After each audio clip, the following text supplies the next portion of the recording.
I'm really enjoying our series on Vanishing NYC.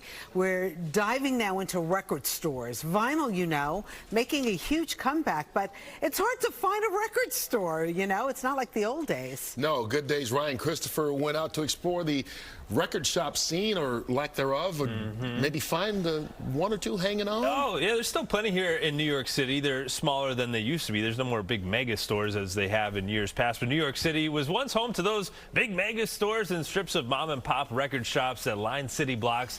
But despite big box stores and streaming pressing pause on many record stores here in New York City, vinyl is really hotter than ever.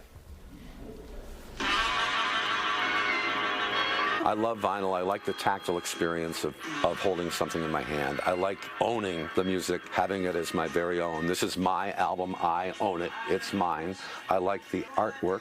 I like the warmth of the sound. New York radio legend Jim Kerr just celebrated 50 years on the air in the city, and he knows there's nothing quite like vinyl. You take a vinyl album out of the jacket and you smell that vinyl, I mean, you can feel it. It is awesome. From the 1970s all the way to the 90s, New York music lovers could have that hands-on experience sorting through crates of vinyl at countless record stores. You could go into HMV, which used to be at 86th Street and Lexington Avenue in Manhattan. It was on 2 levels with big escalators going from one floor to another.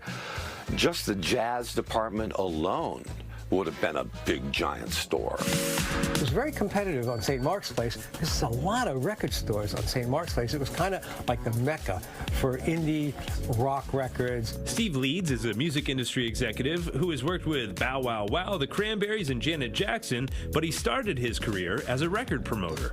Walk down the street and go upstairs. There was a record store there. On the ground floor, there's a record store. There was Kim's Underground, which sold video and records. There was Sounds. And all over the city, there were great little stores. The mecca for dance music was Vinyl Mania. And it was a store that almost went out of business, and the owner got turned on to dance music, and then it became globally the place. Any European DJ that came in went to Vinyl Mania. At the time, radio stations in the city would call to see which records were selling in store, all to indicate what they should spin on the air.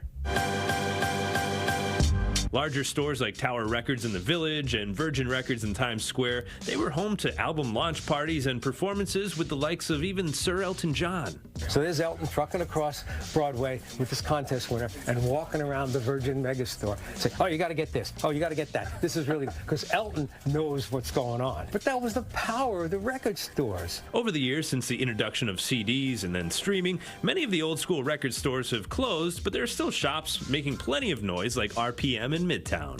Music consumption is an all-time high, despite of what people think. And vinyl sales is really the only thing that's working other than streaming right now. And while the volume of record stores may have diminished in the city, the demand for vinyl is high. As a matter of fact, the biggest problem right now is that the manufacturing capacity doesn't meet the demand. Rough Trade in Midtown is a bustling record store introducing music fans to new music and uncovering classics from the past. What's most interesting is the fact that we're now hitting a generation of young people that never had a physical media for music, you know, not even like MP3s, you know, we're talking about the streaming generation. So I think for them, there's an especially special thing to have a tactile experience with music. It's great. I mean, it's amazing to see people expand their tastes. I mean, that's the whole discovery process, right? You know, it's like you can hear something on Spotify, but to physically flip through bins, to find a cover that pops out at you. Do you ever buy a record just based on how it looks? For sure, yeah. If it's cheap, I'll take that chance, for sure. I just rang up a customer the other day and I was like, oh, I love this album. They're like, oh, I'm just buying it because I love cats. And there's a cat on the cover, and I was like, okay, sure. While the city blocks bolstering with record stores may have vanished, New York City will always be home to some of the best vinyl shops in the world. I think that the future of record stores coming back will not be large retailers. I think that they will be small businesses, niche businesses, operated by people who love what they do.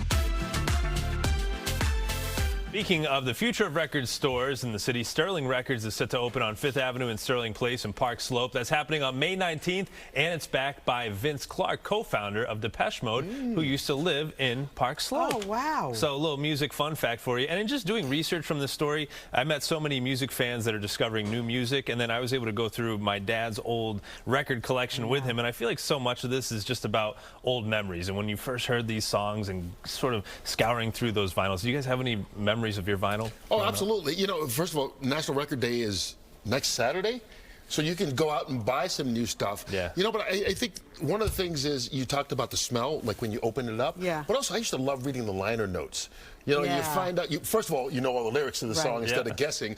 But I'm a music nerd, and so I love finding out who the background musicians were and the singers. Who the writers were. Yeah, I got into that. Because Because you find out people that did one album that you would never think would be connected to another artist. You see their name pop up again, you're like, oh, wow. Yeah. That person must be at least respected in the business. Yeah. And I have to say, going to a record store was like a special event. Yeah.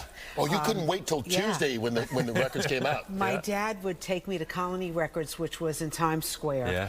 And, you know, it was a big deal for the kid from Brooklyn going to Times Square, right? So Dad would take me.